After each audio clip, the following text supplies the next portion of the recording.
안녕하세요 여러분, 재테크왕 곤돌이의 곤돌이입니다. 네, 오늘은 제가 주식 투자하면서 절대로 하면 안 되는 짓에 관해서, 아니죠, 짓이 아니라 짓거리입니다. 짓거리. 그러니까 절대로 하면 안 되는 짓거리에 관해서 제가 이렇게 영상을 찍었고요. 이게 조금 시리즈로 나갈 것 같거든요. 그래서 첫 번째 우리 한번 볼 건데요. 근데 이게 되게 중요한 영상인데 여러분들 왜 중요한 영상이냐면 이게 우리 투자하면서 습관 잡는데 되게 중요하거든요. 이게 습관이 바로 잡혀 있어야 내가 손실 보는 것이 아니라 수익을 더 극대화할 수 있는데, 제가 이 습관들이 잘 안 잡혀 있다 보니까 예전에는 제가 투자를 한 10년 정도 했거든요. 10년 정도 했는데 예전에는 한 종목당 한 많이 먹어봐야 20%에서 30% 정도였어요. 물론 근데 수익만 보는 게 아니니까 손실난 종목에 마이너스랑 합치게 되면 그렇게 크게 수익을 보는 게 아니었는데, 이 제가 하면 안 되는 짓거리들을 안 하기 시작하니까 여러분들 한 종목당 제가 200%, 뭐 300%, 뭐 적게는 100%까지도 먹는 종목들이 발생을 하더라고요. 그래서 이것들을 제가 공유하면 좋겠다라고 싶어서 제가 영상을 촬영하게 되었거든요. 그래서 제가 이거 아마 시리즈로 올릴 것 같으니까 여러분들 투자하시는데 많이 도움 되셨으면 좋겠습니다. 그러면 첫 번째로 우리가 어떤 짓거리를 하면 안 되냐면, 보시면 뇌동매매입니다. 여러분들 지금 뭐 뇌동매매 하시는 분들도 계시고, 아니면 하면 안 되는지, 하면 안 된다라는 것을 이제 알고 계신데 우리가 습관 때문에 하시는 분들도 계시잖아요. 이 뇌동매매라는 말 많이 들어보셨죠? 정의를 제가 한번 체크해보면, 투자자 자신이 확실한 예측을 갖지 못하고 시장 전체의 인기나 다른 투자자의 움직임에 편승하여 매매. 그러니까 그냥 시장에 인기 있는 종목을 그냥 내가 그냥 확신 없이 매수를 하는 거예요. 아니면 누가 뭐 다른 지인이 이 종목 괜찮다고 해서 추천해서 그럼 내가 한번 사볼까 해서 매수를 하는 거죠. 그 다음에 또 어떤 이제 정의가 있었냐면, 자신의 원칙과 기준 없이 매매하는 것을 또 뇌동매매라고 합니다. 이거 되게 중요하죠. 그래서 원칙과 기준 없이 매매하는 거. 그 다음에 세 번째는 뭐냐면, 내가 가지고 있는 종목을 쉽게 인기 있는 테마나 급등하는 주식으로 교체하는 거예요. 교체.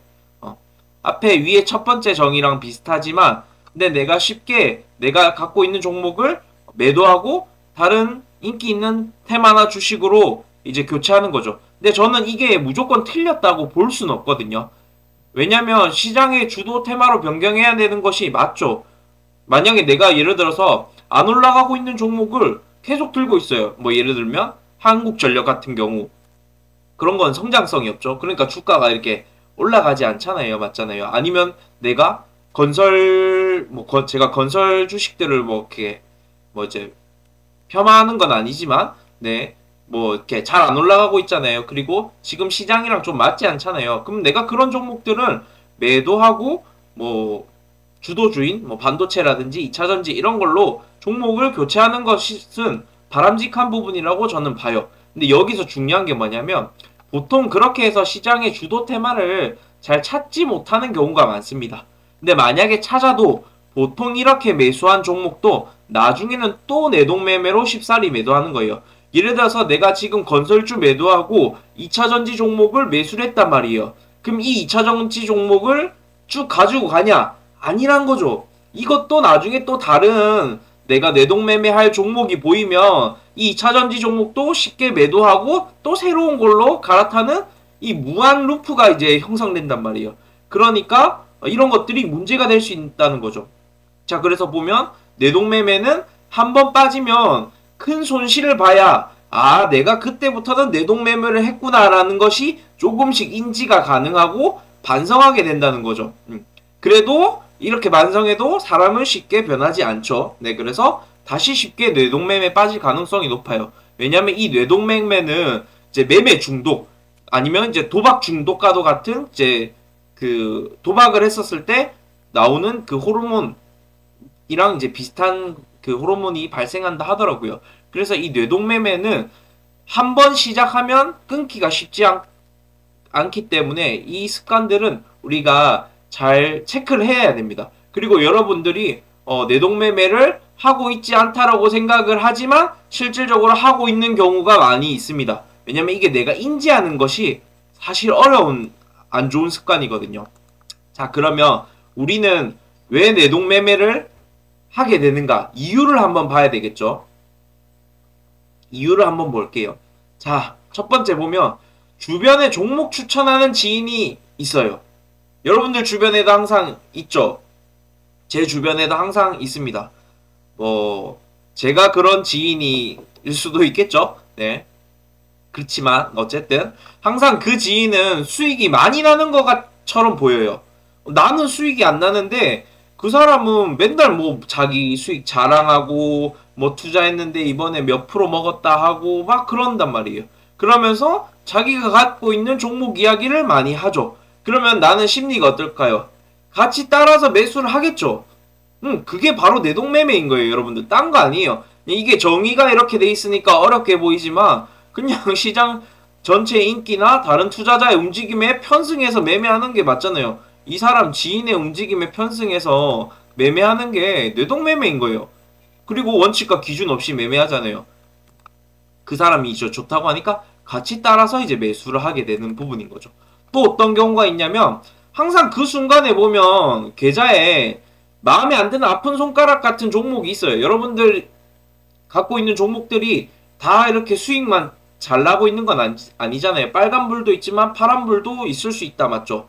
그러면 항상 그 순간 내가 손절하고 갈아타서 이제 복구를 해야겠다, 만회를 해야겠다라는 이 요상심리가 발동을 합니다. 요상심리가 발동한단 말이에요.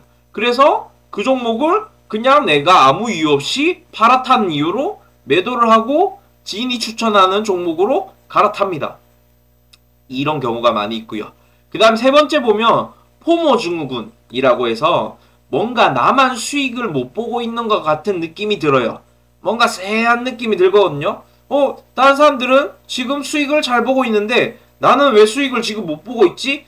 뭐 예전에 같았으면 2차전지 종목들이 그렇단 말이에요. 에코프로, 뭐 포스코홀딩스, 에코프로비엠 이런 애들 뭐 주가 주구장창 올라가잖아요. 근데 그때 2차전지 종목 안 사신 분들 같은 경우는 이제 포모 증후군이 들죠. 뭔가 나만 수익을 못 보고 있는 것 같은 느낌. 이게 포모 증후군이거든요. 지금 같은 경우는 반도체 종목이 그렇죠. 네, 반도체 종목들이 많이 잘 올라가고 있잖아요. 수급이 이제 반도체 쪽으로 몰렸는데, 근데 내 포트에 반도체가 종목을 안 편입 안에 있다 하면, 그리고 반도체 종목을 편입했는데, 이제 요상한 거 들고 있어요. 잘 안 올라갈 만한 애들.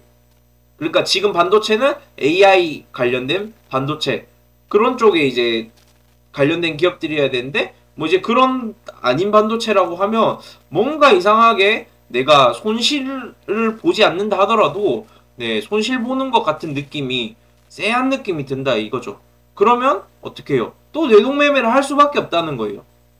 자, 그리고 이거는 진짜 실전 심리인데 여러분들 어떤 거 있냐면 이거인 거예요. 에라이 씨발 모르겠다 한번 가보자 라는 심리가 발동하죠. 특히 이제 남자 투자자분들, 네, 특히 좀 중년의 남자 투자자분들이 이제 요 심리가 있어요.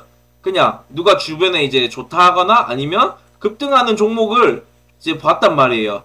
아, 그러면 살까 말까를 좀 고민을 많이 하죠. 그때 네, 요 심리가 발동합니다. 에라이 씨발 모르겠다 한번 가보자 심리. 네, 요게 아니에요. 심리를 제가 적나라하게 표현을 한 거예요. 중년 남성분들이 좀 이 심리들을 많이 가집니다. 또 이 순간에는 매수 버튼도 시계 한번 꾹 눌러요. 시계. 네. 꾹 누릅니다. 뭔가 꾹 누르시면 네, 이렇게 매수가 잘 되신지 모르겠지만 요런 심리들도 있고요. 여성분들도 많은 심리 있습니다. 여성분들은 어떤 심리 있냐면 어머 내 아는 사람이 이 종목 괜찮다던데? 아니면 이제 없는 돈셈 치고 500만원 치면 한번 사볼까? 맨날 그놈의 500만 없는 돈셈 맨날 없는데 500만원이 항상 없어요. 여러분들 500만원 없을 것 같으면 그냥 저를 주세요. 맨날 없는 돈셈 친단 말이에요. 그러면서 이제 여자 투자자분들 물론 제가 그냥 재밌게 하기 위해서 가성도 좀 쓰고 성대모사 했는데 요런 심리들이 다 이 뇌동매매의 이유란 말이에요. 여러분들. 자, 그럼 우리가 이걸 어떻게 하면 극복할 수 있냐면요. 자, 극복하는 법을 봐야 되겠죠. 자, 극복하는 법. 첫 번째, 뭐냐면, 이 기업 분석. 제가 제 채널, 곤돌이 채널에서 기업 분석 꼭꼭 많이 하잖아요. 물론 기업 분석하면서 이제 파도 때문에 잘 됐다가 파도 때문에 최근에 욕은 먹고 있지만 그래도 제 소신껏 하고 있습니다. 그런 기업 분석들이 필수예요, 여러분들. 네, 필수. 만약에 여러분들 기업 분석이 없으면, 기업 분석 없이 주식 매수할 것 같으면 그냥 주식을 접으셔야 돼요. 네, 주식 제발 접자. 이런 분들은 그냥 하시면 안 되고 그냥 예적금만 잘 하셔도 괜찮거든요. 네, 그렇기 때문에 기업 분석 없이 매수하면 왜 그러냐면 손실 볼 확률이 높기 때문이에요. 자, 그리고 기업 분석이 주는 의미가 뭐냐면 내가 가지고 있는 기존 기업에 관한 신뢰를 다시 한번 주죠.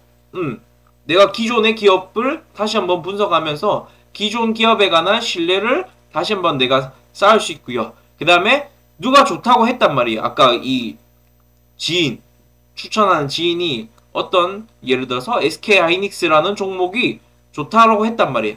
네, 아니 파도를 좋다라고 했단 말이에요.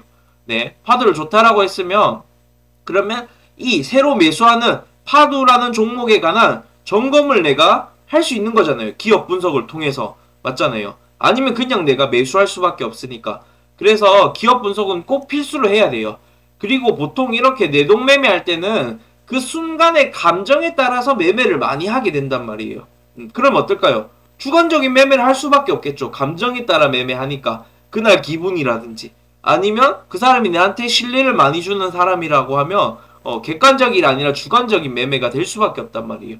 그래서 주관적인 매매가 아닌 객관적인 매매가 필요해요. 그게 기업 분석이 그것을 이제 도와준다는 거예요. 그래서 제발 기업 분석 안 된 종목은 매수를 하시면 안 됩니다, 여러분들. 그래서 기업 분석은 어디서 많이 보면 된다? 곤돌이 채널에서 많이 보면 됩니다, 여러분들. 아시겠죠?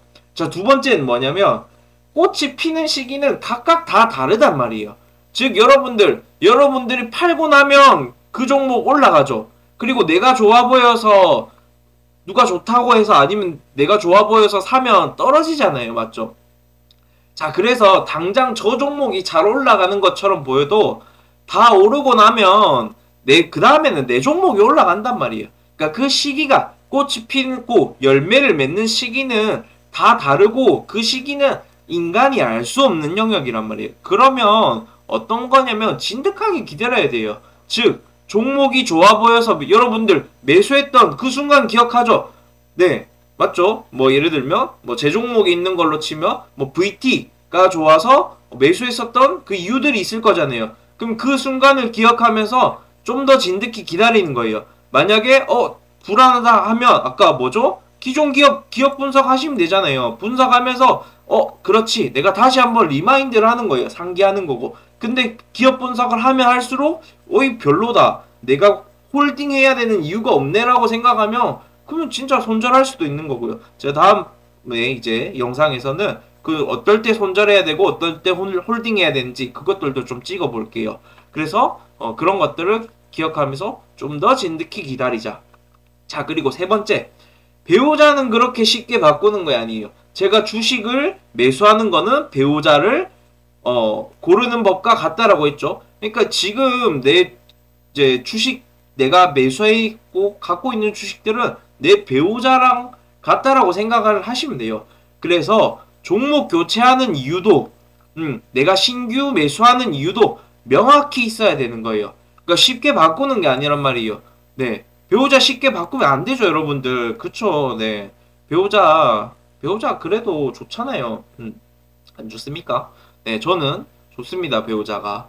네, 그렇기 때문에 우리가 매도하는 것도 신중해야 되고 이유가 명확히 있어야 된다. 그래서 쉽게 함부로 그렇게 바꾸는 게 아니다. 그래서 여러분들 손가락 관리 잘 하셔야 돼요. 이 버튼 관리. 아까 손가락 있죠? 시계 꾹 누르신다 돼 있는데 시계 꾹 누르시면 안 돼요, 여러분들. 네, 아시겠죠? 네, 없는 돈 셈 치면 안 된단 말이에요. 요것만 잘 관리를 해도 이 뇌동매매를 안 한단 말이에요. 이 뇌동매매만 안 해도 여러분들 계좌 아무 종목이나 안 살 거고, 그 다음에 누가 추천해서 내가 이거 왜 샀더라 라고 하는 그런 말도 안 되는 소리도 안 하신단 말이에요.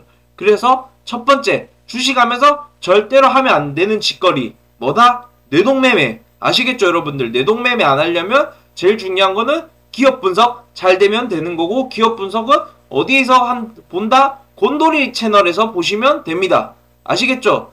이상 끝!